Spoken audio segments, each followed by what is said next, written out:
السلام علیکم۔ ہمارے چینل اردو کرن کہانی میں خوش آمدید۔ اے روح، اگر تم میری آواز سن رہی ہو تو سامنے آ جاؤ۔ میں نے تمہارے لیے خاص حلوہ بھی بنایا ہے، بس تم آ کر کھا لو۔ 21 سالہ زوبیہ نے بند کمرے میں لرزتی ہوئی آواز میں کہا۔ وہ ایک متوسط طبقے کی شرارتی لڑکی تھی جو اپنی بیوہ ماں بلقیس بیگم کے ساتھ اس چھوٹے سے مکان میں رہتی تھی۔ محلے بھر میں وہ اپنی زندہ دلی اور اوٹ پٹانگ حرکتوں کی وجہ سے مشہور تھی، بجائے اس کے کہ وہ گھر کے کاموں میں اپنی ماں کا ہاتھ بٹاتی۔ اسے پراسرار دنیاؤں کی کھوج کا خبر سوار تھا۔ کمرے میں گھپ اندھیرا تھا اور صرف ایک موم بتی جل رہی تھی جس کا سایہ دیوار پر ناچ رہا تھا۔ زوبیہ نے دوبارہ آنکھیں بند کر کے منتر پڑھنا شروع کیا۔ کالی بلائیں کالی رات، آ جاؤ روحوں کر لو بات۔ کھڑکی کے پٹ زور سے کھلے اور تیز ہوا اندر داخل ہوئی۔ زوبیہ کا دل حلق میں آ گیا۔ ہائے اللہ، لگتا ہے کوئی آ رہا ہے۔ اس نے کانپتے ہوئے ہاتھوں سے دوپٹہ سر پر جمایا۔ اے بزرگ روح، اگر آپ آ گئے ہیں تو مہربانی کر کے مجھے ڈرانا مت، میں ویسے بھی کمزور دل کی مالک ہوں۔ اچانک ایک بھاری چیز کے گرنے کی زوردار آواز آئی۔ زوبیہ کی چیخ نکلتے نکلتے رہ گئی۔ اس نے ڈرتے ڈرتے ایک آنکھ کھول کر دیکھا۔ فرش پر ایک سیاہ سایہ پڑا کرا رہا تھا۔ میری کمر۔ زوبیہ نے فوراً منہ پر ہاتھ رکھ لیا۔ یا اللہ، یہ روح تو مرد کی ہے اور لگتا ہے اسے چوٹ بھی لگی ہے۔ اس نے ہمت کر کے پوچھا، اے معزز روح، کیا آپ ٹھیک ہیں؟ کیا آسمان سے گرتے ہوئے آپ کو زیادہ درد ہوا؟ فرش پر پڑے وجود نے سر اٹھایا۔ وہ سالار تھا، 28 سال کا ایک وجیح اور مضبوط جوان، جس کا تعلق شہر کے ایک انتہائی امیر اور بااثر گھرانے سے تھا، مگر اپنی آسائشوں بھری زندگی کو ٹھکرا کر اس نے ملک کی حفاظت کے لیے کانٹوں بھرا راستہ چنا تھا۔ وہ ایک اہم سرکاری مہم پر تھا جب اپنوں کی غداری کی وجہ سے وہ دشمنوں کے گھیرے میں آ گیا اور زخمی حالت میں یہاں پناہ لینے پر مجبور ہوا۔ اس کی آنکھوں میں غصہ اور درد ملا جلا تھا۔ چپ کر جاؤ لڑکی، اگر ایک لفظ بھی مزید بولا تو میں تمہاری زبان کھینچ لوں گا۔ زوبیہ نے گھبرا کر پیچھے قدم بڑھایا۔ ہائے، یہ تو بہت بدتمیز روح ہے۔ کیا مرنے کے بعد سب ایسے ہی ہو جاتے ہیں؟ سالار نے بمشکل اٹھنے کی کوشش کی۔ اس کے بازو سے سرخ مادہ بہہ رہا تھا۔ اس نے دانت پیس کر کہا، پانی، پانی ملے گا؟ زوبیہ فوراً میز کی طرف لپکی۔ جی جی، ابھی لاتی ہوں۔ سنا ہے پیاسی روحوں کو پانی پلانا ثواب کا کام ہے۔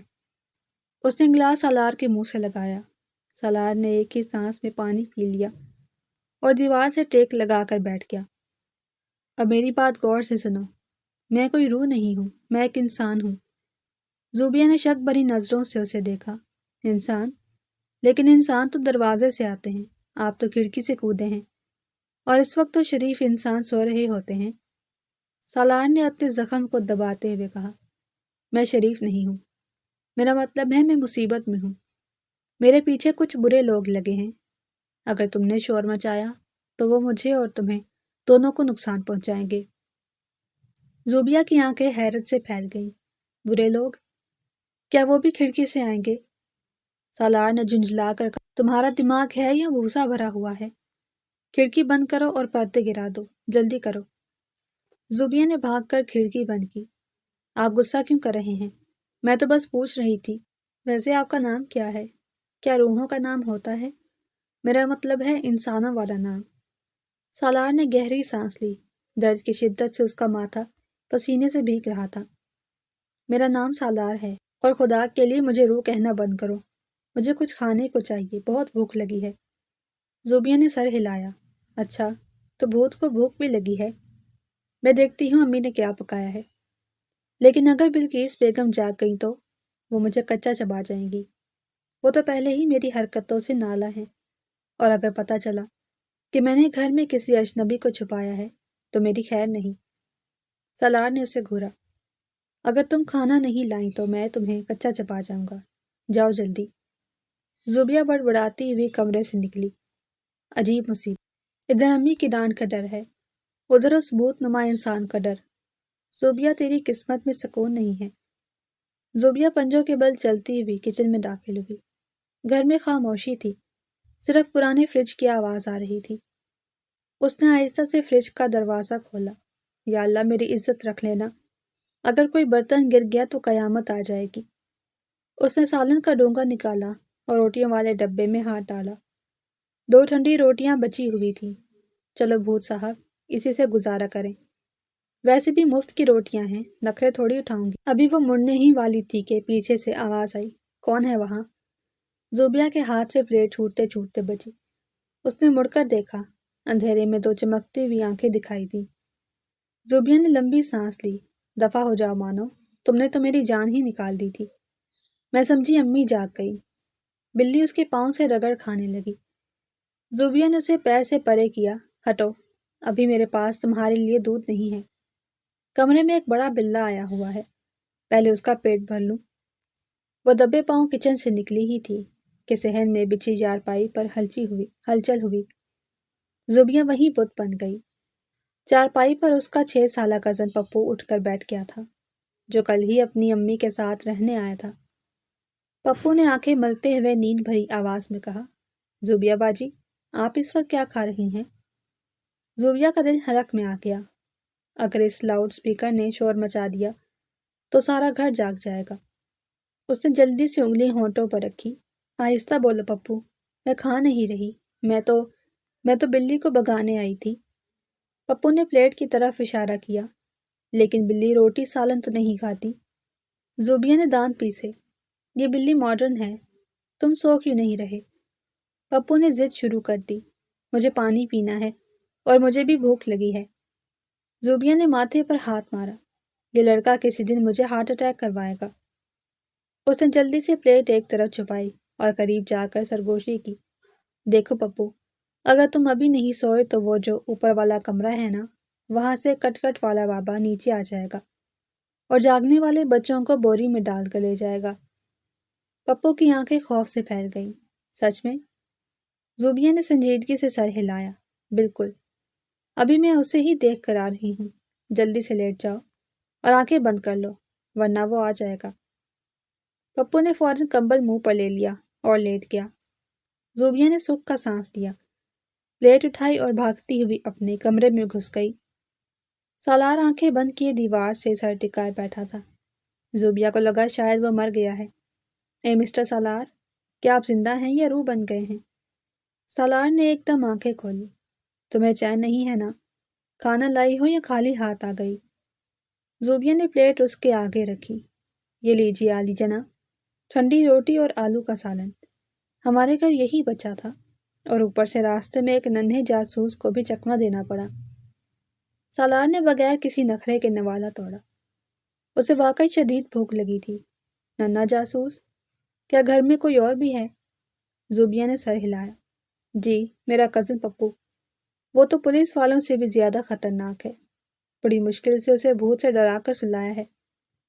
زوبیہ گھٹنوں پر ٹھوڑی رکھے اسے غور سے دیکھنے لگی، آپ کھاتے ہوئے بالکل انسان لگتے ہیں۔ ویسے آپ کے وہ برے لوگ کون ہیں؟ کیا آپ نے ان کے پیسے چرائے ہیں؟ سالار نے کھاتے ہوئے اسے گھورا، تمہاری زبان کینچی کی طرح چلتی ہے۔ میں نے کسی کے پیسے نہیں چرائے، میں ایک سرکاری افسر ہوں، میں ایک مشن پر تھا۔ زوبیہ نے منہ کھول دیا، مطلب آپ جاسوس ہیں، جیسے وہ فلموں میں کالی اینک لگا کر گھومتے ہیں۔ سالار نے روٹی کا آخری نوالا نگلا، ہاں سمجھ لو ویسا ہی کچھ، لیکن ابھی میں زخمی ہوں اور مجھے آرام کی ضرورت ہے۔ زوبیہ نے اس کے بازو کی طرف اشارہ کیا، آپ کا یہ زخم تو بہت خراب لگ رہا ہے، اس پر پٹی کرنی پڑے گی ورنہ انفیکشن ہو جائے گا۔ سالار نے حیرت سے اسے دیکھا، تمہیں پٹی کرنا آتی ہے یا صرف باتیں بنانا آتی ہیں؟ زوبیہ نے فخر سے گردن اکڑائی، میں نے 10ویں جماعت میں فرسٹ ایڈ کا کورس کیا تھا، آپ فکر نہ کریں، میں آپ کا علاج کر دوں گی، بس درد ہو تو چیخنا مت، امی جاگ جائیں گی۔ سالار نے اپنا بازو آگے کیا، ٹھیک ہے ڈاکٹر صاحبہ، دکھائیں اپنا کمال، لیکن اگر تم نے غلط دوا لگائی تو یاد رکھنا، میرے پاس ایک چھوٹا سا آلہ ہے جو شور نہیں کرتا لیکن بندہ سلا دیتا ہے۔ زوبیہ سہم گئی، آپ دھمکی دے رہے ہیں؟ میں تو نیکی کر رہی ہوں۔ سالار کے چہرے پر ہلکی سی مسکراہٹ آئی، میں احتیاط کر رہا ہوں، چلو اب جلدی کرو۔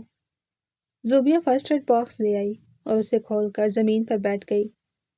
اس نے ڈرتے ڈرتے سالار کے بازو سے کپڑا ہٹایا تو گہرا زخم دیکھ کر اس کے منہ سے چیخ نکل گئی۔ ہائے اللہ، یہ تو بہت گہرا ہے، اس میں تو ہڈی نظر آ رہی ہے۔ سالار نے سختی سے کہا، آہستہ بولو لڑکی، ہڈی نہیں نظر آ رہی، بس خراش گہری ہے۔ زوبیہ نے روئی ہاتھ میں پکڑی اور پھر رک گئی۔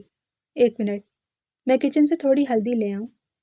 امی کہتی ہیں ہلدی اور تیل لگانے سے زخم فوراً بھر جاتا ہے۔ یہ انگریزی دوائیں تو بس نام کی ہوتی ہیں۔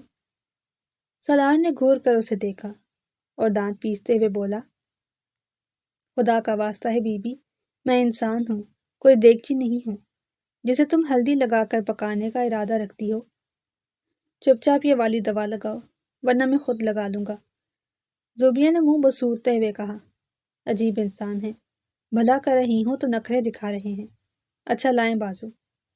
اس نے روئی بھگو کر زخم صاف کرنا شروع کیا تو سالار نے درد ضبط کرتے ہوئے مٹھی بھینچ لی اور ایک سسکی اس کے لبوں سے نکلی۔ آرام سے، تم زخم صاف کر رہی ہو یا اسے مزید کھود رہی ہو؟ زوبیہ نے معصومیت سے کہا، دیکھیں، جراثیم نکالنے کے لیے تھوڑا تھوڑا رگڑنا پڑتا ہے۔ ویسے میں نے سنا تھا فوجیوں کو درد نہیں ہوتا، وہ تو لوہے کے بنے ہوتے ہیں۔ سالار نے تکلیفی لہجے میں کہا، وہ فلموں میں ہوتا ہے، حقیقت میں فوجی بھی گوشت پوست کے انسان ہوتے ہیں اور انہیں بھی درد ہوتا ہے۔ اب جلدی پٹی باندھو۔ زوبیہ نے جلدی سے دوا لگائی اور پٹی لپیٹ دی۔ ہو گیا، دیکھا کتنا آسان تھا، اب آپ کو سکون ملے گا۔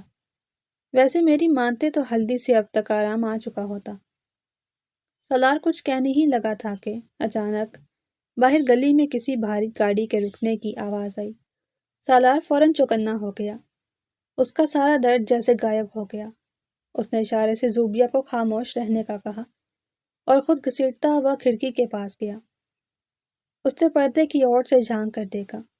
زوبیہ نے سرگوشی میں پوچھا، کیا وہ آ گئے؟ سالار نے سنجیدگی سے سر ہلایا اور پیچھے ہٹا۔ ہاں، وہ گلی میں چکر لگا رہے ہیں، اور یہ عام پولیس کی گاڑی نہیں، لگتا ہے وہ میرا خون سونگھتے ہوئے یہاں تک پہنچ گئے ہیں۔ زوبیہ کا رنگ سرد پڑ گیا۔ خون سونگھتے ہوئے؟ کیا وہ کتے ہیں یا انسان؟ سالار نے مڑ کر زوبیہ کو دیکھا۔ اس کی آنکھوں میں وحشت تھی۔ وہ کتوں سے بھی بدتر شکاری ہیں۔ سنو، اگر وہ دروازہ کھٹکھٹائیں تو تم کیا کرو گی؟ زوبیہ نے بکھلا کر کہا، میں تو وہیں دروازے پر بے ہوش ہو جاؤں گی۔ مجھ سے پولیس والوں کے سامنے بات نہیں ہوتی۔ سالار تیزی سے اس کے قریب آیا اور اس کے دونوں کندھے تھام لیے۔ تمہیں بے ہوش نہیں ہونا زوبیہ، تمہیں انہیں ٹالنا ہوگا، سمجھی؟ اگر انہوں نے گھر کی تلاشی مانگی تو میں مارا جاؤں گا، اور تم اور تمہاری امی بھی خطرے میں پڑ جائیں گی۔ زوبیہ کی آنکھوں میں آنسو تیرنے لگے۔ میں نے کہا تھا نا، روحوں کو بلانا خطرناک ہوتا ہے۔ میں نے اپنی سہیلی کی بات کیوں مانی؟ اب میں ماری جاؤں گی، وہ مجھے پکڑ کر لے جائیں گے۔ سالار نے اسے ہلکا سا جھنجھوڑا۔ میری طرف دیکھو، کچھ نہیں ہوگا تمہیں، بس تم نے اپنی وہ اداکاری کرنی ہے جو تم تھوڑی دیر پہلے کر رہی تھی۔ زوبیہ نے آنسو پوچھے، کون سی اداکاری؟ سالار نے یاد دلایا، وہی جو تم روح سے باتیں کر رہی تھی، پاگل بن جانا۔ وہ پاگلوں سے بحث نہیں کریں گے اور نہ ہی تلاشی لیں گے۔ دروازے پر زوردار دستک ہوئی۔ زوبیہ اچھل پڑی، آ گئے، وہ آ گئے۔ سالار نے اسے دروازے کی طرف دھکیلا، جاؤ، اور یاد رکھنا ڈرنا نہیں، بس اپنے اندر کی اداکارہ کو جگاؤ۔ میں یہیں دروازے کے پیچھے کھڑا ہوں، اگر کچھ گڑبڑ ہوئی تو میں سنبھال لوں گا۔ زوبیہ نے کانپتی ٹانگوں کے ساتھ دروازے کی طرف قدم بڑھایا۔ یا اللہ، مدد کرنا، میں تو جھوٹ بھی نہیں بول سکتی، چہرہ سب بتا دیتا ہے۔ دستک مزید تیز ہو گئی۔ دروازہ کھولو، ہمیں تلاشی لینی ہے۔ باہر سے کسی مرد کی بھاری اور کرخت آواز آئی۔ زوبیہ نے گہری سانس لی، اپنے بالوں کو ہاتھوں سے بری طرح بکھیر لیا اور آنکھیں پھیلا لی۔ ٹھیک ہے زوبیہ، اب بن جاؤ ڈرامہ کوئین، یہ تمہاری زندگی کا سب سے بڑا رول ہے۔ زوبیہ نے ایک لمبی سانس کھینچی اور اپنے بالوں کو ہاتھوں سے بری طرح بکھیر لیا، آنکھوں میں ایک وحشتناک چمک پیدا کی اور دروازے کا کنڈا کھول دیا۔ سامنے 2 ہٹے کٹے اور خونی صورت والے آدمی کھڑے تھے۔ جن کے ہاتھوں میں خطرناک آلات تھے۔ کیا چاہیے تم لوگوں کو؟ زوبیہ نے اپنی آواز کو بھاری اور پراسرار بناتے ہوئے پوچھا۔ ان میں سے ایک آدمی نے کرخت لہجے میں کہا، ہم نے دیکھا ہے کہ ایک زخمی آدمی اس گھر میں داخل ہوا ہے۔ اسے ہمارے حوالے کر دو، ورنہ ہم گھر کی اینٹ سے اینٹ بجا دیں گے۔ زوبیہ نے اچانک زوردار قہقہا لگایا جو رات کی خاموشی میں گونج اٹھا۔ چمن، دیکھو آج ہمارے گھر کون آیا ہے۔ کیا یہ ہمارا ناچ دیکھنے آئے ہیں؟ اس نے ہوا میں ہاتھ لہراتے ہوئے کسی نادیدہ مخلوق سے بات کی۔ وہ آدمی تھوڑا پیچھے ہٹا۔ یہ کس سے بات کر رہی ہے؟ دوسرا آدمی آگے بڑھا اور دھمکی آمیز لہجے میں بولا، اے لڑکی، ڈرامے مت کر، ہمیں پتہ ہے وہ اندر ہے، ہٹ جاؤ راستے سے۔ زوبیہ نے ایک قدم آگے بڑھایا اور آنکھیں پھاڑ کر ان کے قریب گئی۔ تم لوگ اس آدمی کو ڈھونڈ رہے ہو جسے میں نے ابھی ابھی کھایا ہے؟ وہ تو بہت لذیذ تھا، لیکن میری بھوک ابھی مٹی نہیں ہے۔ کیا تم دونوں میری دعوت بنو گے؟ اس نے منہ سے عجیب و غریب آوازیں نکالنا شروع کر دی۔ آؤ میرے پاس، آؤ، چمن، انہیں پکڑ لو۔ پہلا آدمی خوف زدہ ہو کر بولا، یار یہ تو کوئی آسیب زدہ گھر لگتا ہے، اور یہ لڑکی تو پوری چڑیل ہے، اس کی آنکھیں دیکھو کیسے گھوم رہی ہیں۔ زوبیہ نے اچانک ان پر چھلانگ لگانے کی اداکاری کی اور اپنے ہاتھ پنجوں کی طرح موڑ لیے۔ بھاگو مت، مجھے سرخ شربت چاہیے، مجھے گوشت چاہیے۔ وہ آدمی تو ہڈیوں کا ڈھانچہ تھا، تم دونوں موٹے تازے ہو۔ وہ دونوں بدحواس ہو کر پیچھے مڑے اور سر پر پاؤں رکھ کر بھاگے۔ ان کا خیال تھا کہ وہ کسی پاگل خانے یا بھوت بنگلے میں آ گئے ہیں جہاں انسانوں کو کھایا جاتا ہے۔ زوبیہ دروازے پر کھڑی تب تک چیخیں مارتی رہی جب تک وہ گلی کے موڑ سے غائب نہیں ہو گئے۔ پھر اس نے جلدی سے دروازہ بند کیا، کنڈا لگایا اور اس کی ٹانگیں جواب دے گئیں۔ وہ وہیں دروازے کے سہارے بیٹھ گئی اور ہانپنے لگی، یا اللہ تیرا شکر ہے عزت بچ گئی، ورنہ آج تو میرا قیمہ بن جاتا۔ سالار جو دیوار کی اوٹ سے یہ سارا تماشا دیکھ رہا تھا، حیرت و ستائش سے اسے دیکھنے لگا۔ تم تو کمال کی اداکارہ نکلی، میں نے اپنی زندگی میں اتنی بہترین اداکاری نہیں دیکھی۔ تم نے تو ان کے چھکے چھڑا دیے، مجھے تو ایک پل کو لگا تم واقعی مجھے کھا جاؤ گی۔ زوبیہ نے ماتھے سے پسینہ پونچھتے ہوئے مسکرانے کی کوشش کی۔ میں نے کہا تھا نا، میں پورے محلے میں مشہور ہوں، بس دعا کرے کہ یہ بات امی کو نہ پتہ چلے، ورنہ وہ مجھے واقعی گھر سے نکال دیں گی کہ یہ کیسی بلائیں پال رکھی ہیں۔ سالار نے سنجیدگی سے کہا، ویسے یہ چمن کون ہے؟ زوبیہ ہنس پڑی۔ چمن میرا خیالی جن ہے جسے میں بچپن میں ڈرانے کے لیے استعمال کرتی تھی۔ سالار نے مسکرا کر سر ہلایا۔ تم نے آج میری جان بچائی ہے زوبیہ، میں یہ احسان کبھی نہیں بھولوں گا۔ زوبیہ نے شرماتے ہوئے کہا، احسان کیسا؟ اب ہم شراکت دار بن گئے ہیں۔ ویسے بھی مجھے روحوں سے بات کرنے کی عادت ہے۔ آج پہلی بار کسی انسان کو بچانے کے لیے یہ ناٹک کیا۔ ابھی زوبیہ سنبھلی ہی تھی کہ اندر والے کمرے سے بلقیس بیگم کی کھانسنے کی آواز آئی اور قدموں کی چاپ سنائی دی۔ زوبیہ کے ہوش اڑ گئے۔ ہائے اللہ، امی جاگ گئی، سالار تم فوراً چھپ جاؤ۔ سالار نے بکھلا کر ادھر ادھر دیکھا۔ کہاں چھپوں؟ یہ کمرہ تو ماچس کی ڈبیا جتنا ہے، اور الماری میں تو تمہارے کپڑوں کا پہاڑ ہے۔ زوبیہ نے اسے پلنگ کی طرف دھکیلا۔ باتیں مت بناؤ، اس کے نیچے گھس جاؤ، جلدی کرو۔ سالار نے ناگواری سے پلنگ کے نیچے دیکھا جہاں سالوں پرانی دھول، مٹی اور پرانے جوتے پڑے تھے۔ کیا میں وہاں جاؤں گا؟ میرا لباس خراب ہو جائے گا، اور وہاں تو سانس لینے کی جگہ بھی نہیں ہے۔ زوبیہ نے اسے زبردستی نیچے دبایا۔ جان بچانی ہے یا لباس؟ اگر امی نے دیکھ لیا تو وہ ہم دونوں کا لباس خراب کر دیں گی، جلدی گھسو۔ سالار پر مشکل پلنگ کے نیچے رینگتا ہوا چلا گیا، لیکن اس کی ایک ٹانگ باہر رہ گئی۔ زوبیہ نے ٹھوکر مار کر اسے اندر کیا۔ ٹانگ اندر کریں ورنہ کاٹ دوں گی۔ زوبیہ نے جلدی سے چادر درست کی، فرسٹ ایڈ باکس کو چھپایا اور خود پلنگ پر بیٹھ کر جھولنے لگی۔ بلقیس بیگم آنکھیں ملتی ہوئی کمرے میں داخل ہوئی۔ زوبیہ اتنی رات کا کس سے باتیں کر رہی تھی؟ اور یہ دروازہ کھٹکنے کی آواز کیسی تھی؟ زوبیہ نے معصومیت سے کہا، امی وہ باہر بلیاں لڑ رہی تھیں، بہت خطرناک لڑائی تھی۔ میں انہیں بھگانے گئی تھی۔ آپ کو پتہ ہے نا مجھے بلیوں کے رونے سے کتنا ڈر لگتا ہے۔ بلقیس بیگم نے شک بھری نظروں سے کمرے کا جائزہ لیا۔ مجھے تو کسی مرد کی آواز بھی آئی تھی، اور یہ تم ہانپ کیوں رہی ہو؟ زوبیہ کا دل دھک دھک کرنے لگا۔ وہ امی، میں نے بلی کو ڈرانے کے لیے اپنی آواز بھاری کی تھی اور بھاگنے سے سانس پھول گیا۔ بلقیس بیگم کی نظر زمین پر پڑے روئی کے ٹکڑے پر پڑی، جس پر ہلکا سا سرخ نشان تھا۔ یہ کیا ہے؟ تمہیں چوٹ لگی ہے؟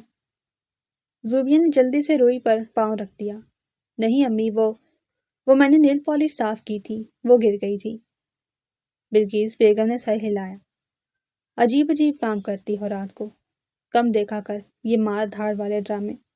دماغ خراب ہو گیا ہے تیرا، سو جاؤ اب، صبح جلدی اٹھنا ہے۔ اور خبردار جب آواز آئی۔ امی کے جانے کے بعد زوبیہ نے لمبی سانس لی اور پلنگ کے نیچے جھانکا۔ باہر آ جائے مسٹر جاسوس، خطرہ ٹل گیا ہے۔ سالار کھانستے ہوئے اور کپڑے جھاڑتے ہوئے باہر نکلا۔ اس کے بالوں میں جالے لگے ہوئے تھے اور چہرہ مٹی سے آٹا ہوا تھا۔ تم لوگ صفائی نام کی چیز سے واقف نہیں ہو کیا؟ میرے ناک میں مٹی بھر گئی ہے اور وہاں نیچے کسی مری ہوئی چھپکلی کی بو آ رہی تھی۔ زوبیہ نے اپنی ہنسی ضبط کرتے ہوئے کہا، شکر کریں جگہ مل گئی، ورنہ امی آپ کو جھاڑو سے صاف کر دیتی، اور وہ مری ہوئی چھپکلی آپ ہی کا انتظار کر رہی تھی۔ سالار نے غصے سے اسے گھورا، لیکن اس کی حالت دیکھ کر زوبیہ کی ہنسی چھوٹ گئی۔ اچھا سوری، اب غصہ مت کریں، آپ اس وقت بالکل مٹی والی بھوت لگ رہے ہیں۔ لائیں میں جھاڑ دیتی ہوں۔ سالار نے دیوار سے ٹیک لگائی اور آنکھیں بند کر لی۔ رہنے دو، مجھے تھوڑی دیر سونا ہے۔ زخم کی وجہ سے نقاہت ہو رہی ہے، اور تمہاری باتوں سے سر درد۔ زوبیہ نے اپنا تکیہ اس کی طرف اچھالا۔ یہ لیں، آپ قالین پر سو جائیں، میں پلنگ پر ہی ٹھیک ہوں۔ اور خبردار جو خراٹے لیے، ورنہ میں پھر امی کو بلا لوں گی۔ سالار نے تکیہ سر کے نیچے رکھا اور زیر لب مسکرایا۔ عجیب لڑکی ہے، مصیبت میں بھی ہنسنا نہیں بھولتی۔ لگتا ہے رات لمبی ہونے والی ہے۔ صبح کی پہلی کرن روشن دان سے چھن کر اندر آئی تو زوبیہ کی آنکھ کھل گئی۔ اس نے نیچے قالین پر دیکھا تو سالار گہری نیند سو رہا تھا، ایک ہاتھ سر کے نیچے اور دوسرا سینے پر۔ اس وقت وہ معصوم اور پرسکون لگ رہا تھا۔ رات والا غسیلا اور کھڑوس انسان کہیں غائب تھا۔ زوبیہ نے مسکرا کر سوچا، سوتے ہوئے تو یہ بالکل شریف انسان لگتا ہے، کاش جاگتے ہوئے بھی ایسا ہی ہو۔ وہ دبے پاؤں اٹھی اور کچن میں جا کر چائے بنانے لگی۔ اسے سمجھ نہیں آ رہی تھی کہ وہ سالار کے لیے ناشتہ کیسے لے کر جائے گی، کیونکہ امی پہلے ہی باورچی خانے میں موجود تھی۔ ارے زوبیہ، آج اتنی جلدی اٹھ گئی؟ بلقیس بیگم نے حیرت سے سوچا۔ زوبیہ ہکلائی، جی امی، وہ آج پڑھائی کرنی تھی، امتحان قریب ہے نا، اور آپ کو تو پتہ ہے صبح کا پڑھا ہوا یاد رہتا ہے۔ اس نے جلدی سے 2 کپ چائے ڈیلی اور 2 پراٹھے پلیٹ میں رکھے۔ امی نے چونک کر کہا، 2 کپ اور 2 پراٹھے؟ تم تو صبح چائے نہیں پیتی، اور اتنا ہیوی ناشتہ کب سے کرنے لگی؟ زوبیہ نے بات بنائی، امی آج سر میں بہت درد ہے اور بھوک بھی بہت لگی ہے، کہتے ہیں پیٹ بھرا ہو تو دماغ چلتا ہے، اور وہ دوسرا کپ، وہ 1 کپ آپ کے لیے ہے شاید۔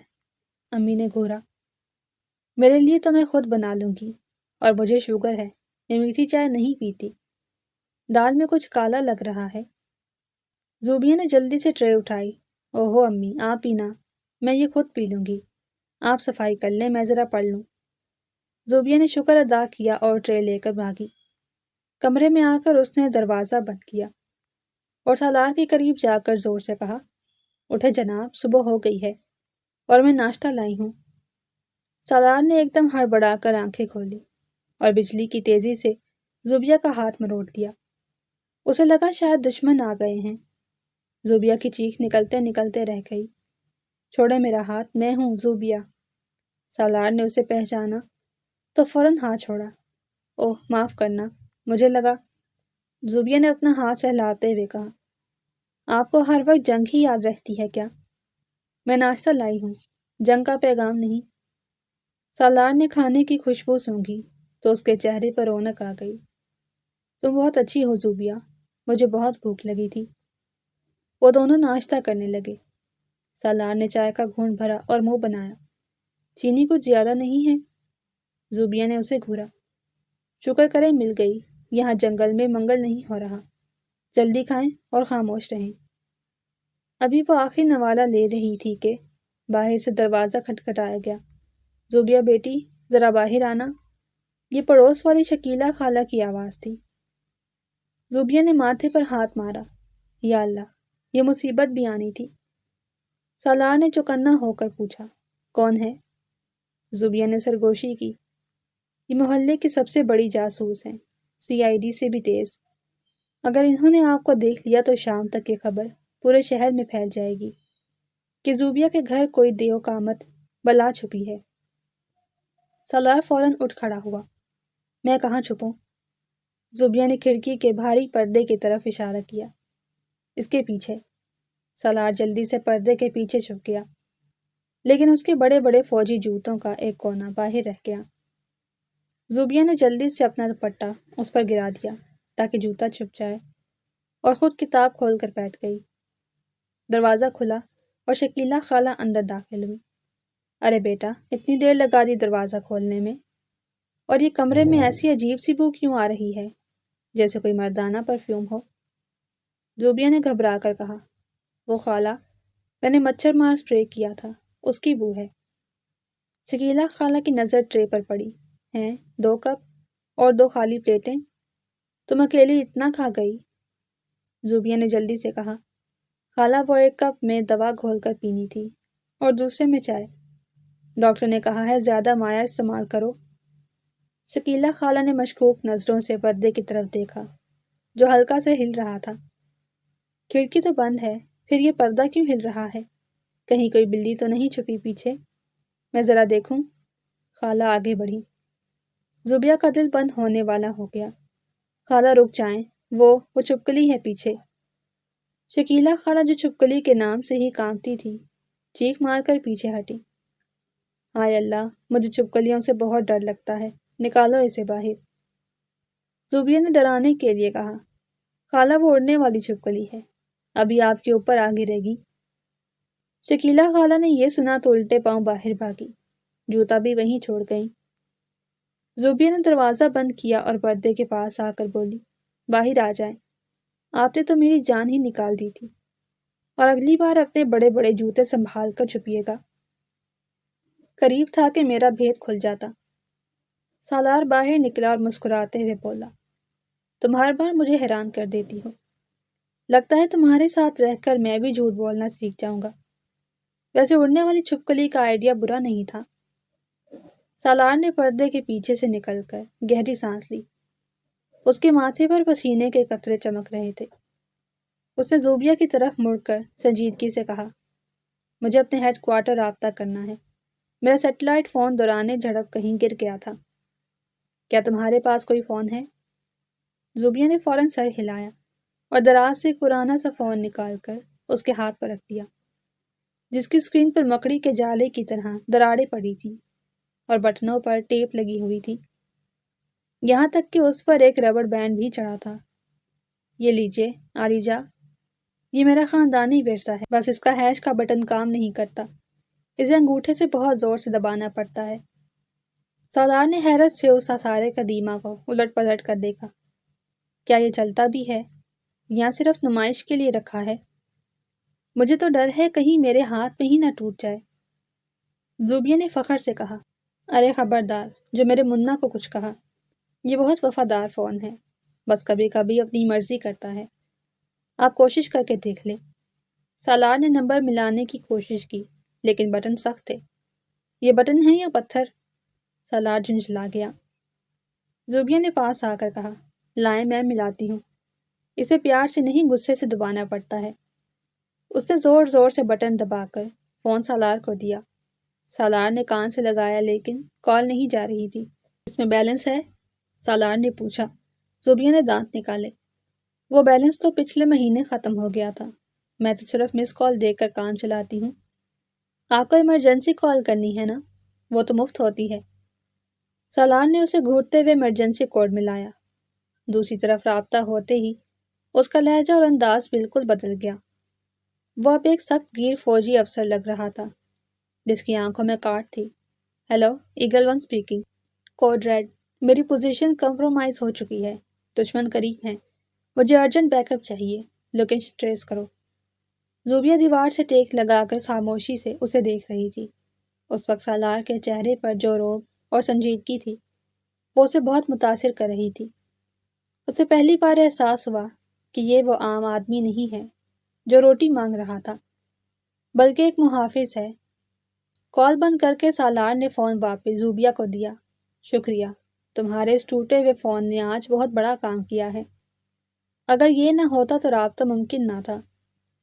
زوبیہ نے فون کو اپنی قمیض سے صاف کرتے ہوئے دھیمی آواز میں پوچھا، کیا آپ کے ساتھی آپ کو لینے آئیں گے؟ سالار نے اس بات میں سر ہلایا اور اس کے قریب آیا۔ ہاں، لیکن مجھے یہاں سے نکل کر ایک محفوظ مقام پر پہنچنا ہوگا جہاں وہ مجھے پک کر سکے۔ یہاں مزید رکنا تمہارے اور تمہاری ماں کے لیے جان لیوا خطرہ کا باعث بن سکتا ہے۔ میں تم لوگوں کو مصیبت میں نہیں دیکھ سکتا۔ زوبیہ کی آنکھوں میں اداسی اتر آئی۔ اس نے نظریں جھکا لی۔ تو آپ چلے جائیں گے؟ ابھی تو ہم نے ٹھیک سے باتیں بھی نہیں کی۔ مجھے لگا تھا آپ کچھ دن اور رکیں گے۔ سالار نے اس کی ٹھوڑی پکڑ کر چہرہ اوپر کیا۔ اس کی آنکھوں میں زوبیہ کے لیے نرمی تھی۔ زوبیہ، میرا کام ایسا ہے کہ میں ایک جگہ ٹک نہیں سکتا۔ میرا گھر بارڈر ہے، لیکن میں تمہیں کبھی نہیں بھولوں گا۔ تم نے جس بہادری سے میری مدد کی ہے وہ کوئی عام لڑکی نہیں کر سکتی۔ تم نے سپاہی کا مان رکھا ہے۔ زوبیہ نے نم آنکھوں سے مسکرانے کی کوشش کی۔ آپ تعریف کر رہے ہیں یا مکھن لگا رہے ہیں تاکہ میں آپ کو جانے دوں؟ سالار ہنس پڑا۔ میں سچ کہہ رہا ہوں، تم واقعی ایک نایاب ہیرے کی طرح ہو، تھوڑی کھردری لیکن انمول۔ ابھی ان کی باتیں جاری تھیں کہ اچانک فون کی گھنٹی زور زور سے بجی۔ اس خاموشی میں وہ آواز اتنی تیز تھی کہ زوبیہ اچھل پڑی۔ یہ کس کا فون آ گیا؟ سالار نے اسکرین پر دیکھا۔ یہ میرے کمانڈر کی کال بیک ہے، وقت آ گیا ہے، ہمیں نکلنے کی تیاری کرنی ہوگی۔ سالار نے کمرے کا جائزہ لیتے ہوئے کہا۔ باہر دن کا اجالا پھیل چکا ہے اور گلی میں لوگوں کی آمد و رفت شروع ہو گئی ہے۔ میں اس وردی میں باہر نہیں جا سکتا، اس پر خون کے دھبے ہیں اور یہ دور سے پہچانی جائے گی۔ مجھے حلیہ بدلنا ہوگا۔ زوبیہ نے سوچتے ہوئے الماری کھولی۔ میرے پاس ابا کے پرانے کپڑے تو ہیں، لیکن وہ آپ کو چھوٹے ہوں گے۔ آپ کی جسامت ماشاءاللہ کافی بھاری بھرکم ہے۔ ابا دبلے پتلے تھے۔ سالار نے پریشانی سے کہا۔ تو پھر کیا کرے؟ میرے پاس کوئی اور چارہ نہیں ہے۔ زوبیہ کی آنکھوں میں اچانک ایک شرارتی چمک آئی۔ ایک طریقہ ہے، لیکن آپ کو اپنی انا کے گھوڑے سے نیچے اترنا پڑے گا۔ سالار نے مشکوک نظروں سے اسے دیکھا۔ تم کیا سوچ رہی ہو؟ تمہاری یہ مسکراہٹ مجھے خطرے کی گھنٹی لگ رہی ہے۔ زوبیہ نے الماری کے نچلے خانے سے ایک سیاہ رنگ کا برقع نکالا اور سالار کے سامنے لہرا دیا۔ یہ لیجئے، بہترین حل، نہ کوئی پہچانے گا اور نہ ہی کوئی شکل دیکھے گا۔ سالار کی آنکھیں غصے اور حیرت سے پھیل گئیں۔ کیا؟ تم چاہتی ہو کہ میں کیپٹن سالار سکندر ایک برقع پہن کر گلی میں نکلوں؟ ہرگز نہیں، میں مرنا پسند کروں گا لیکن یہ زنانہ لباس نہیں پہنوں گا۔ زوبیہ نے برقع اس کے ہاتھ میں تھمایا۔ دیکھیں مسٹر سالار، زندگی پیاری ہے یا مردانگی؟ باہر وہ خونی لوگ پھر رہے ہیں، اگر انہوں نے آپ کو دیکھ لیا تو گولی مارنے میں ایک سیکنڈ نہیں لگائیں گے، اور اگر آپ برقع پہن لیں گے تو ہم آرام سے نکل جائیں گے، کوئی شک بھی نہیں کرے گا۔ سالار نے برقعے کو ایسے پکڑا ہوا تھا جیسے وہ کوئی بم ہو۔ یہ ناممکن ہے، میں کیسے چلوں گا اس میں؟ اور میری جسامت دیکھو، کون سی عورت 6 فٹ 2 انچ کی ہوتی ہے؟ زوبیہ نے ہنسی ضبط کرتے ہوئے کہا۔ ارے لمبی عورتیں بھی ہوتی ہیں، ہم کہہ دیں گے کہ میری خالہ آئی ہیں گاؤں سے جو پہلوانی کرتی ہیں۔ آپ بس خاموش رہیے گا اور لمبی لمبی ڈگیں مت بھریے گا، تھوڑی نزاکت سے چلیے گا۔ سالار نے بے بسی سے چھت کی طرف دیکھا۔ یا خدایا، یہ کس امتحان میں ڈال دیا۔ دشمنوں سے لڑنا آسان تھا لیکن اس لڑکی کی باتیں ماننا زیادہ مشکل ہے۔ زوبیہ نے ضد کی۔ جلدی کریں، وقت کم ہے، پہنیے ورنہ میں امی کو بلا لوں گی۔ سالار نے گھٹنے ٹیک دیے۔ ٹھیک ہے، میں پہن رہا ہوں، لیکن اگر تم نے ہنسنے کی کوشش کی تو میں تمہیں یہیں باندھ کر جاؤں گا۔ زوبیہ نے منہ موڑ لیا۔ میں نہیں دیکھ رہی، آپ جلدی سے تیار ہو جائیں میری پیاری خالہ جان۔ سالار برقع پہن کر تیار تھا، لیکن اس کی چال ڈھال سے صاف پتہ چل رہا تھا کہ اندر کوئی پہلوان چھپا ہے۔ زوبیہ اسے دیکھ کر اپنی ہنسی بمشکل روک پا رہی تھی۔ خدا کے لیے سالار، تھوڑا آہستہ چلیں اور کندھے مت اچکائیں، آپ عورت لگ رہے ہیں، کمانڈو نہیں۔ سالار نے نقاب کے پیچھے سے گراتے ہوئے کہا، مجھے سانس نہیں آ رہا اور یہ کپڑا میرے پیروں میں الجھ رہا ہے، اگر میں گر گیا تو ساری پول کھل جائے گی۔ زوبیہ نے اسے تسلی دی، بس گلی کے کونے تک جانا ہے، وہاں میرے ایک جاننے والے کا رکشہ کھڑا ہوتا ہے، ہم اس سے بیٹھ کر نکل جائیں گے، آپ بس میرے ساتھ ساتھ چلیں اور کچھ مت بولیے گا۔ دونوں کمرے سے نکل کر صحن میں آئے۔ خوش قسمتی سے بلقیس بیگم کچن میں تھی اور برتن دھو رہی تھی۔ زوبیہ نے اونچی آواز میں کہا، امی، میں ذرا خالہ کو اڈے تک چھوڑا ہوں، انہیں جلدی ہے، بس نکلنے والی ہے۔ امی نے اندر سے آواز دی، اچھا بیٹا، سنبھل کر جانا اور خالہ کو میرا سلام کہنا۔ اتنی جلدی جا رہی ہیں، چائے تو پی لیتی۔ زوبیہ نے جلدی سے دروازہ کھولا۔ نہیں امی، وہ کہہ رہی ہیں بس چھوٹ جائے گی، اللہ حافظ۔ وہ دونوں گلی میں نکل آئے۔ گلی میں محلے کے لوگ اپنے کاموں میں مصروف تھے۔ سالار ہر قدم پھونک پھونک کر رکھ رہا تھا۔ سامنے سے وہی شکیلہ خالہ آتی دکھائی دی جنہوں نے صبح دروازہ کھٹکھٹایا تھا۔ زوبیہ کا دل دھک سے رہ گیا، یا اللہ، یہ پھر ٹکر گئی۔ شکیلہ خالہ نے انہیں روک لیا۔ ارے زوبیہ، یہ کون ہے تمہارے ساتھ؟ اتنی لمبی چوڑی خاتون میں نے پہلے کبھی نہیں دیکھا۔ زوبیہ نے سالار کا ہاتھ مضبوطی سے تھاما۔ خالہ، یہ میری دور کی خالہ ہے، کل رات آئی تھی، بہت بیمار ہیں، انہیں ڈاکٹر کے پاس لے جا رہی ہوں۔ سالار نے اس موقع پر زور سے کھانسنا شروع کر دیا تاکہ بیماری کا ناٹک سچ لگے۔ شکیلہ خالہ نے ہمدردی سے کہا، ہائے بیچاری، آواز تو بہت بھاری ہے ان کی، لگتا ہے گلا بالکل بیٹھ گیا ہے۔ زوبیہ نے جلدی سے کہا، جی بہت طبیعت خراب ہے۔ اچھا خالہ، ہم چلتے ہیں، دیر ہو رہی ہے۔ وہ تیزی سے آگے بڑھے۔ جیسے ہی وہ گلی کے موڑ پر پہنچے، زوبیہ نے سکھ کا سانس لیا۔ بچ گئے، آپ کی کھانسی نے کام بنا دیا، ورنہ شکیلہ خالہ تو پورا شجرہ نسب پوچھ لیتی۔ سالار نے نقاب تھوڑا سا ہٹایا۔ تمہاری یہ شکیلہ خالہ کسی تفتیشی افسر سے کم نہیں ہے، مجھے تو لگ رہا تھا وہ ابھی میرا نقاب الٹ دیں گی۔ زوبیہ مسکرائی، شکر کریں انہوں نے آپ کے جوتے نہیں دیکھے، ورنہ مردانہ بوٹ دیکھ کر وہیں بے ہوش ہو جاتی۔ اب جلدی رکشے میں بیٹھیں، خطرہ ابھی ٹلا نہیں ہے۔ زوبیہ نے سڑک کے کنارے کھڑے ایک رکشے والے کو ہاتھ دیکھ کر روکا اور جلدی سے سالار کو پیچھے سے دھکا دے کر اندر بٹھانے کی کوشش کی۔ رکشے والا منہ کھولے حیرت سے اس دیو ہیکل برقع پوش خاتون کو دیکھنے لگا، جس کے بیٹھنے سے رکشہ بری طرح ایک طرف کو جھک گیا اور اس کے ٹائروں نے چرچراہٹ کی آواز نکالی۔ بھائی صاحب، جلدی چلیں، ہمیں پرانے بس اڈے جانا ہے، مریضہ کی طبیعت خراب ہے۔ زوبیہ نے گھبرا کر کہا اور خود بھی ساتھ گھس گئی۔ رکشے والے نے رکشہ سٹارٹ کرتے ہوئے بار بار شیشے میں پیچھے دیکھا۔ باجی، یہ آپ کی خالہ پہلوان ہے کیا؟ ماشاءاللہ، پورا رکشہ بھر گیا ہے اور میرا رکشہ تو ایک طرف سے اٹھ بھی گیا ہے۔ سالار نے غصے سے کچھ بولنا چاہا، لیکن زوبیہ نے اس کے گھٹنے پر زور سے ہاتھ مارا اور سرگوشی کی، خدا کے لیے چپ رہیں ورنہ پول کھل جائے گی۔ پھر رکشے والے سے اونچی آواز میں بولی، بھائی تم رکشہ چلاؤ، باتیں مت بناؤ، ان کو ہارمونز کا مسئلہ ہے جس سے جسم پھول جاتا ہے، سوجن ہے یہ ساری۔ رکشے والے نے ہنستے ہوئے ریس دی، اللہ رحم کرے، ایسی سوجن تو میں نے پہلی بار دیکھی ہے، مجھے تو لگا کوئی جن بیٹھا ہے میرے۔ ابھی وہ بات مکمل بھی نہیں کر پایا تھا کہ اچانک ایک کالی گاڑی تیزی سے ان کے قریب سے گزری اور پھر ٹائروں کی چیخ کے ساتھ یو ٹرن لے کر واپس آنے لگی۔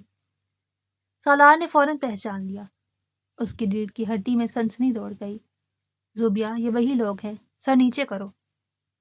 سالار نے بھول کر اپنی اصلی بھاری مردانہ آواز میں رکشے والے کو حکم دیا۔ اوئے، دائیں والی پتی گلی میں موڑو، جلدی کرو، گاڑی موڑو۔ رکشے والا ایک برقع پوش خاتون کے منہ سے مردانہ گرجدار آواز سن کر اچھل پڑا اور رکشہ لہرانے لگا۔ ہیں، یہ تو مرد ہے، بچاؤ، یہ کون ہے؟ مجھے اغوا کر رہے ہیں۔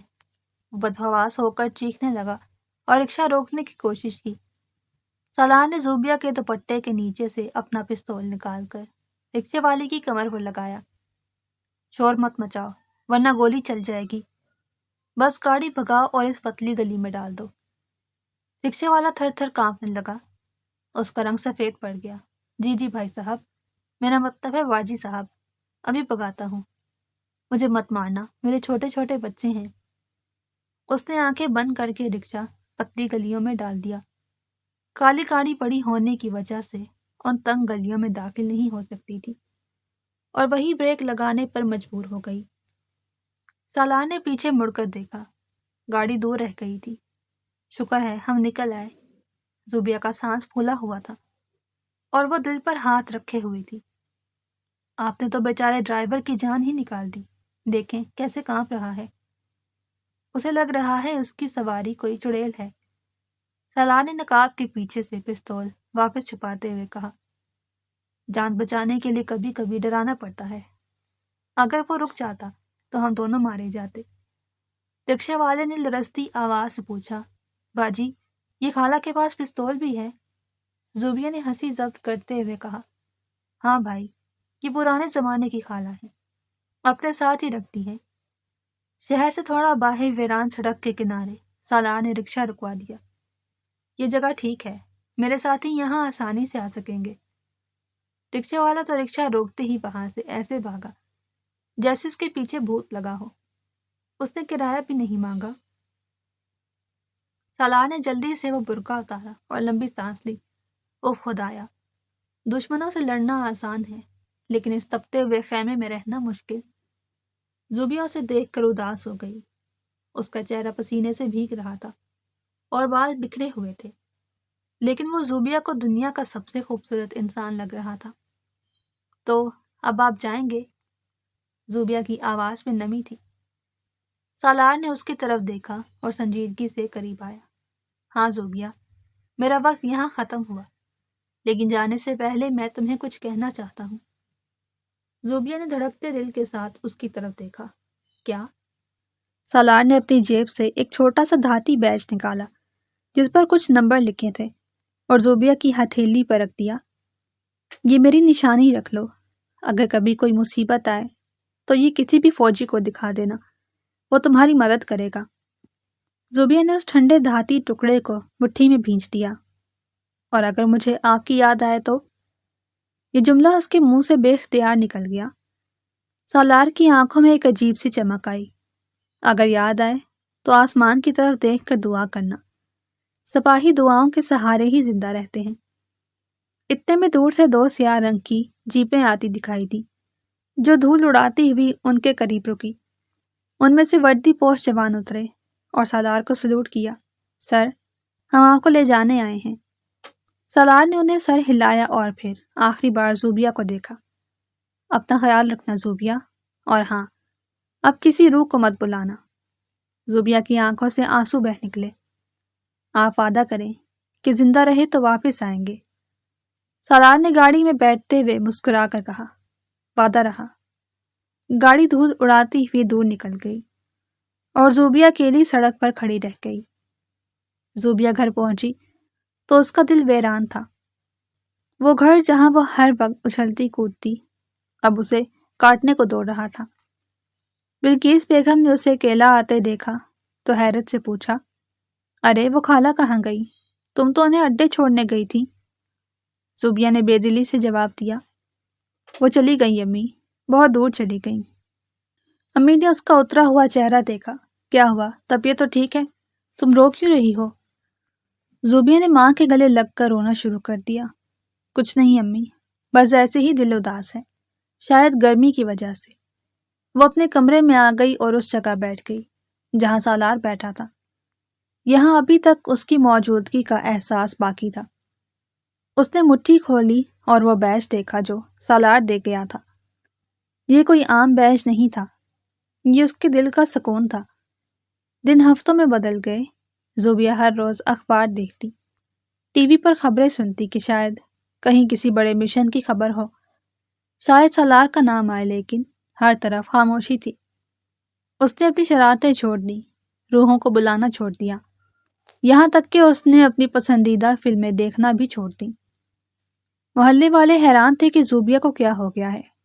شکیلہ خالہ نے تو یہ افواہ بھی پھیلا دی کہ لڑکی پر کسی جن کا سایہ ہو گیا ہے جو اسے چپ لگ گئی ہے۔ ایک شام زوبیہ چھت پر بیٹھی ڈوبتے سورج کو دیکھ رہی تھی کہ اس کی نظر گلی میں داخل ہونے والی ایک سرکاری گاڑی پر پڑی۔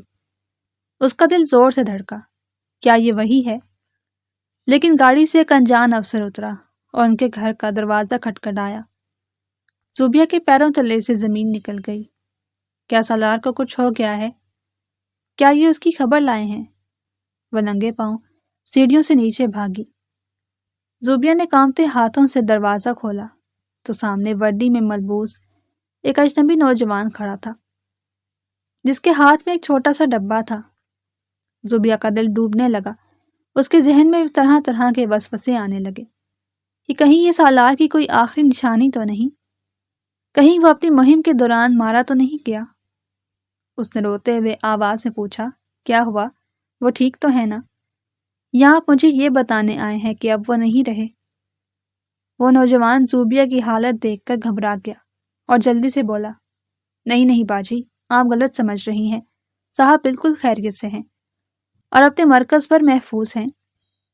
انہوں نے مجھے خاص طور پر آپ کے لیے بھیجا ہے۔ زوبیہ نے حیرت سے آنسو پوچھے، زندہ ہیں؟ تو پھر خود کیوں نہیں آئے؟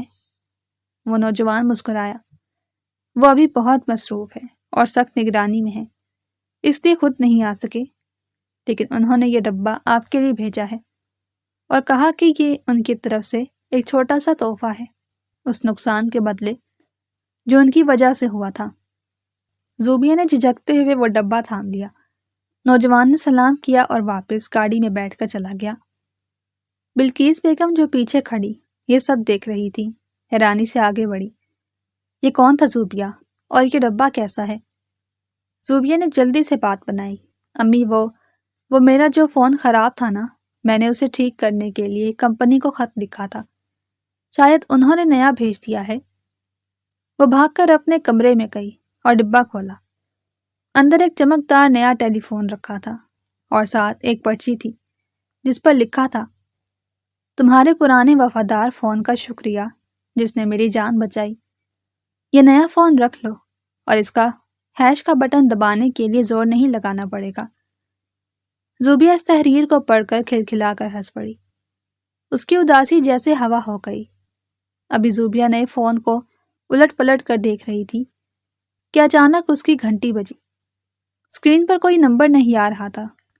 زوبیہ نے دھڑکتے دل کے ساتھ فون کان سے لگایا۔ ہیلو؟ دوسری طرف سے ایک شناسا اور بھاری آواز آئی، کیا آپ بھی روحوں سے باتیں کرتی ہو یا انسانوں سے بات کرنے کا سلیقہ آ گیا ہے؟ زوبیہ کا دل خوشی سے اچھل پڑا۔ سالار، آپ؟ میں سمجھی تھی آپ مجھے بھول گئے ہیں۔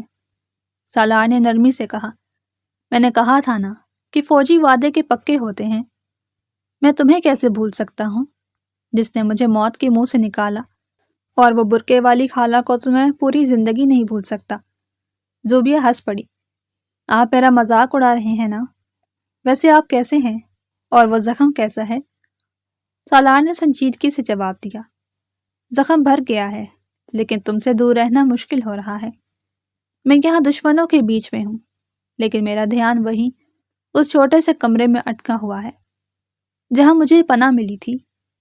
زوبیہ کا چہرہ شرم سے لال ہو گیا۔ آپ تو بہت باتیں بنانے لگے ہیں، پہلے تو بہت غصے میں رہتے تھے۔ سالار نے ہنستے ہوئے کہا، وہ تو بھوک کی وجہ سے غصہ تھا، اب پیٹ بھرا ہے تو باتیں یاد آ رہی ہیں۔ اچھا سنو، میں نے فون اس لیے کیا تھا کہ تمہیں بتا سکوں کہ میں جلد ہی ایک اہم کام کے لیے آؤں گا، تیار رہنا۔ زوبیہ نے حیرت سے پوچھا، کون سا کام؟ سالار نے رازدارانہ انداز میں کہا، وہ وقت آنے پر پتہ چلے گا، بس اپنی امی کو تیار رکھنا۔ فون کٹ گیا اور زوبیہ دیر تک فون سینے سے لگائے بیٹھی رہی۔ اس کے دل میں امید کے دیپ جل اٹھے تھے۔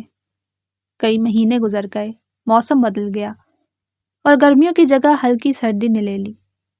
زوبیہ کی زندگی پھر سے معمول پر آ گئی تھی، لیکن اب اس کی شرارتوں میں ایک ٹھہراؤ تھا۔ ایک دن بلقیس بیگم نے اسے بلایا اور سنجیدگی سے کہا، زوبیہ بیٹا، آج شام کچھ مہمان آ رہے ہیں تمہیں دیکھنے۔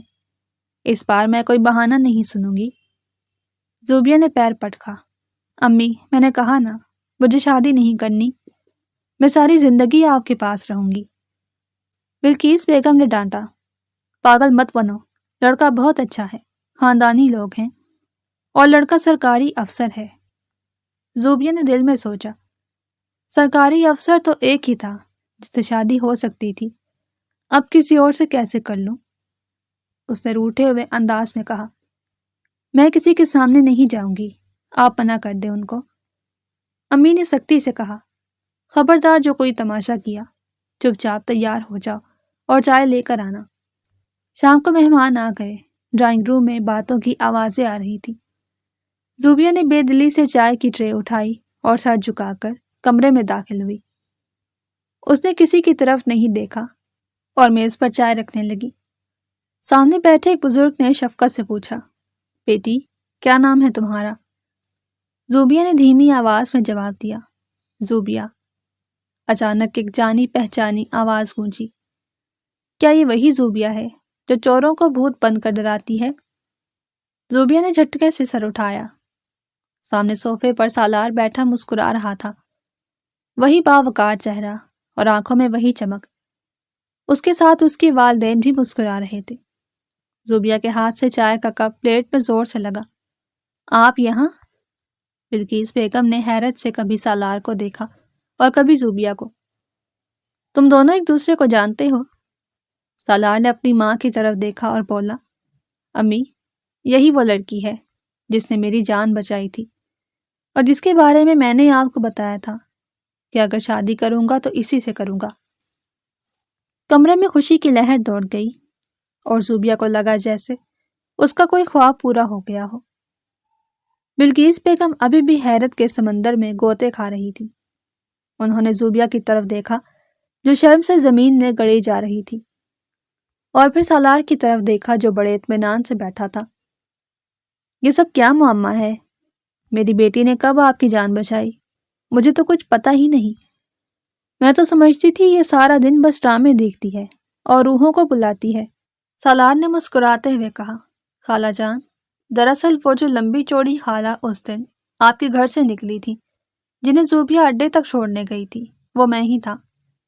بلقیس بیگم کے منہ سے ایک چیخ نکل گئی اور انہوں نے دونوں ہاتھوں سے اپنا سر تھام لیا۔ ہائے، میں مر گئی۔ تم نے غیر مرد کو برقع پہنا کر میرے گھر سے نکالا اور میں نے اسے سلام بھی کیا۔ زوبیہ نے جلدی سے صفائی پیش کی، امی، وہ مجبوری تھی، برے لوگ ان کے پیچھے تھے، اگر میں مدد نہ کرتی تو وہ انہیں مار دیتے۔ سالار کی والدہ نے ہنستے ہوئے بلقیس بیگم کا ہاتھ تھام لیا۔ بہن جی، آپ کی بیٹی نے میرے بیٹے کی زندگی بچائی ہے، ہم تو ساری زندگی آپ کے احسان مند رہیں گے، اور ویسے بھی اب تو یہ آپ کا داماد بننے والا ہے، پرانی باتوں کو مٹی ڈالیں۔ سالار نے شرارت سے زوبیہ کی طرف دیکھا اور کہا، ویسے زوبیہ کی اداکاری کی داد دینی پڑے گی۔ اس نے مجھے جس طرح پلنگ کے نیچے چھپایا اور پھر شکیلہ خالہ کو ڈرایا، وہ میں کبھی نہیں بھول سکتا۔ زوبیہ نے گھور کر سالار کو دیکھا، آپ چپ رہیں گے یا میں ابھی سب کو بتا دوں؟ کیا آپ کو بھوک لگتی ہے تو آپ کتنا غصہ کرتے ہیں؟ سب ہنس پڑے اور یوں اس انوکھے رشتے کی بنیاد پڑ گئی۔ شادی کی رات زوبیہ اپنے کمرے میں بیٹھی تھی جو پھولوں سے سجا ہوا تھا، وہی کمرہ جہاں کچھ عرصہ پہلے اس نے ایک بھوت کو پناہ دی تھی۔ دروازہ کھلا اور سالار اندر داخل ہوا۔ اس بار وہ کھڑکی سے نہیں آیا تھا اور نہ ہی وہ زخمی تھا، بلکہ وہ شیروانی میں ملبوس ایک وجی دلہا لگ رہا تھا۔ زوبیہ نے گھونگھٹ کی اوٹ سے اسے دیکھا اور شرارت سے بولی، خبردار جو قریب آئے، میرے پاس ایک دم ہے جس پر پھونک ماروں گی تو آپ بھسم ہو جائیں گے۔ سالار نے ہنستے ہوئے اس کے قریب بیٹھ گیا۔ اچھا، تو کیا اب بھی تم روحوں کو بلاتی ہو؟ زوبیہ نے مسکرا کر کہا، نہیں، اب مجھے روحوں کی ضرورت نہیں، کیونکہ میرا اپنا بھوت مجھے مل گیا ہے۔